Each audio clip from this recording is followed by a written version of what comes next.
How should one remember a parent after their death? One son's celebration of his deceased father in Taiwan raised a few eyebrows. Why?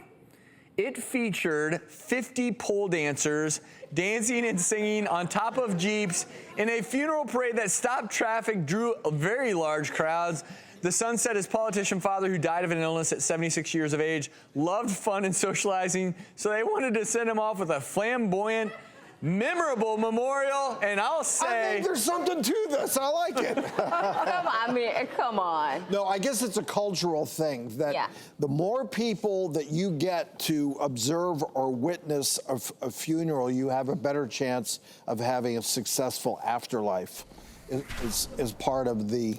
Well, I think it's a part of honoring the dead, too, right? It's seen but the more people honoring the dead, that...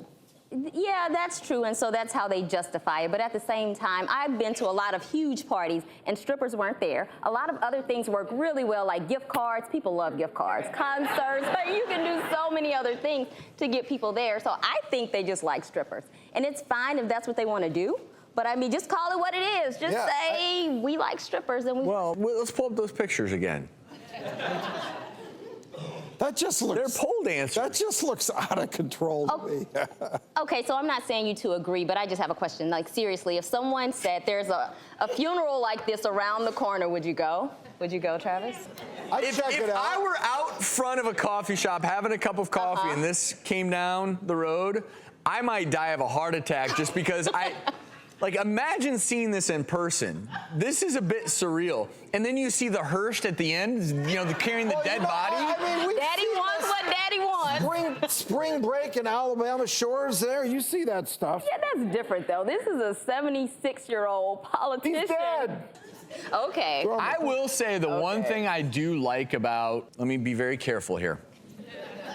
I do think that celebrating can be a really good way to memorialize someone. And, you know, I think that there are some positive elements to this. And if his father was truly this flamboyant, super social lover of life, maybe they even had a conversation. Maybe he said, son, one day if I die, I'd love to have pole dancers on Jeeps down. And you know what? If that's the way he wanted to go. Yeah, because, I mean, some cultures want the funeral to be a real party celebration of life. And if this is what he liked. I'm not mad at Daddy. Yep. I'm not mad at Daddy. I'm not just sure. saying. I'm just saying, call it what it is. If it's going to catch on here, no.